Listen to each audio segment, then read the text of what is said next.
Moving on, we get to the original Star Wars. Now, as a kid, when I saw this, I was 1977. I remember I was down the Jersey Shore. It was a hot summer. It was really hot, and we stayed in the house with my grandparents. And my grandparents, there was no back then. We didn't have it. There was no air conditioning. We rented the house, and we would go to the movies like maybe once or twice in that 2 weeks. And back then there was tons of movie theaters on the isle down the Jersey Shore on one of the islands we were at. And they had movie theaters back then around that in those towns. But nowadays they're all gone because they just they're only good in the summer, and the locals down there really don't go to the movies that much. There's really not a lot of people down there. But I remember going to see this as a kid, and it was a hot summer, and I fell asleep. I actually fell asleep because I was tired from the heat. It was an air conditioned movie theater. It was a huge movie theater. It was one of those. It's not like the theaters you have today where you have 25 screens. This is like it was one theater, like gigantic screen, just a huge, like almost like you're going to a Broadway play. And I remember seeing the opening, and I think I didn't even last to when Obi-Wan was introduced. But I remember this opening scene, right? And to this day, it's still good. And, just this battle in the beginning, and when the stormtroopers get on to Leia's ship, it's just a great scene. And I have a lot of scenes here I like. I'm going to get into. Then we get to the Han scene, and as you see here, you see Greedo and Han both shooting. But we all know the original Han shot first, and Han was the only one that shot, right? And when they created the special edition, it just made the scene so bad. I mean, I wish that these could be the original 4, 5, and 6 can be re-released to their original airing was. So the version I have here is both of them shooting, but we all know that Han shot first. Han was the only one that shot. It's just so hard. And it's still a great scene. I mean, Harrison Ford's acting here is just awesome. Like looking away, distracting, so he can open up his holster and then slowly pulling out his blaster. It's still great to watch. It really is. So let's move on now. And then the next one, I think the next shot here is when they're leaving Tatooine, Mos Eisley Spaceport. This is the special edition shot when the Millennium Falcon was lifting out of the docking bay, and the original one you didn't see this shot. I actually like this in the special edition. I like the way the ship lifted off out of the docking bay and then took off. In the original, all you did was see it just fly off, and the stormtroopers turn around and they see it. I remember my father saying, I always liked that scene because the stormtroopers looking back, seeing the ship taking off.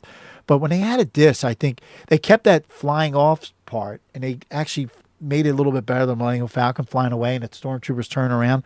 But when it was actually taking off here, I thought this was really, really, really good scene. Really good to add, like out of the special editions. Keep this, right? This was a cool scene. I like this a lot. And it's only like a matter of 2 to 3 seconds to shot. But it's a great shot. It's a great shot of the Millennium Falcon taking off and then flying away. And then moving on, we have, the three meet up for the first time. We got we know they're saving Leia here, and this is the whole they're in the hangar, well, the corridor there to save Leia, and there's no way out. So then they go into the trash compactor. But this whole scene here when they're fighting the stormtroopers, and even before that, when Harrison Ford and Han Solo, right before the stormtroopers blow through the elevator door, he's like, get behind me, and he just and then the door blows up. Go online and watch this. There's a behind the scenes where the explosion was so big that it actually blew walls out of the set.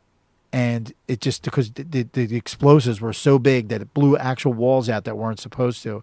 Then the stormtroopers were falling all over the floor because it was so slippery. It's a pretty funny scene. It was cut out, but that whole scene there, and then they're going, and then they fall into the trash compactor. The trash compactor scene's okay, right? I always wonder why they're walking around in the trash compactor, right? And then Luke gets sucked in by that creature in the trash compactor. And then, like, they can't find him. Like, he goes real deep. How come they weren't really deep when they're walking around? I always wondered that. Like, how did Luke get real deep? But then, like, when they're standing around, they weren't deep. You know, like, they couldn't. Was there a hole there? Like, was there an edge that if they walked a little further, they would fall in? They should have kind of said something like, but you didn't know. Like, Luke just went down and under, and then he comes popping up afterwards when the creature let him go. But we all know this is another one of my favorite scenes right here. And I say about the original trilogy, Lucas, lightning in a bottle. It was lightning in a bottle. Getting these three actors that he wanted, the chemistry between the three was really good, and it lasted for episode 4, 5, and 6. So moving on, then we know what happens to Obi-Wan here. This is a great scene. And you know what I always wonder, too? If you watch this here, this little opening here, if you go back and watch the scene where the Millennium Falcon's leaving the docking bay, I think it's the actual same set, right? Because if you look in the background, this opening here is in the background. It's the same set. They just never moved. I think they didn't move the Millennium Falcon. I don't know. If anybody knows that, leave a comment below. Because I always wonder that when you watch them, when he's in there, like saying, he says, when he's in the docking bay, and Luke says, oh, what a piece of junk. And he goes, oh, make 0.5 in light speed. It doesn't look like it's got what it counts, kids. I did a lot of modifications myself, right? If you look in the background, this opening is there. Right? I think it's the same set. They just fixed it up to look like the inside the Death Star. But again, we know what happens to Obi-Wan here. He gets killed, and then we have the Millennium Falcon escapes, and they have the battle with the TIE fighters chasing after the Millennium Falcon, which is a good scene. And Lucas got that off of an old, like a B-17 bomber with the gunners on the side. That's where that all came from. If you watch some behind the scenes, they show you actual scenes of a bomber and the gunners on the side, and that's where you got the idea from the Millennium Falcon and 2 guns, one up, one below. I like that scene a lot, but this is just a great shot right here. If you go back and watch the original too, when the doors are closing after Obi-Wan's killed, you can actually see Darth Vader's lightsaber is not actually glowing. It was just a stick. But then in the newer versions, they actually fixed it. And you can see his glow. But if you go back to an older version, which I have some older versions of it, you could see Darth Vader's lightsaber is not lit up as the doors are closing. You see the lightsaber, you just see the stick. So then, they go to Yavin, I think it is, planet Yavin, and then they go and they fight the Death Star, and the trench scene is always good. It's always a great scene. That's where you see Porkins, right? You see Porkins, who was actually, like I said in the last episode, was in Raiders of the Lost Ark. He's one of the government officials asking Harrison Ford, Indiana Jones, take on the mission of asking about what the Lost Ark is in the library or in the church they were in. That was Porkins. He's in this scene. But the trench scene really is cool. What I like about this, these were the Y-Wings, I think. And the Y-Wings, and when they're in the Y-Wings, what I thought was really cool, they're bouncing up and down. And I got a better scene with the X-Wing fighters that I like, that I'm going to talk about when I get to episode 4, 5, 6, 7. When I get to 7, I'm going to talk about what I like about the X-Wing fighters in that movie. But as we all know, the trench scene here is great. And then, as we know, they blow up the Death Star. And this is from the special edition. As you see, they put this ring of fire in. And pretty cool in sound, surround sound. If you watch this in surround sound or listen to it in surround sound, you'll hear it go by the one speaker, which is really cool. It's a good shot there.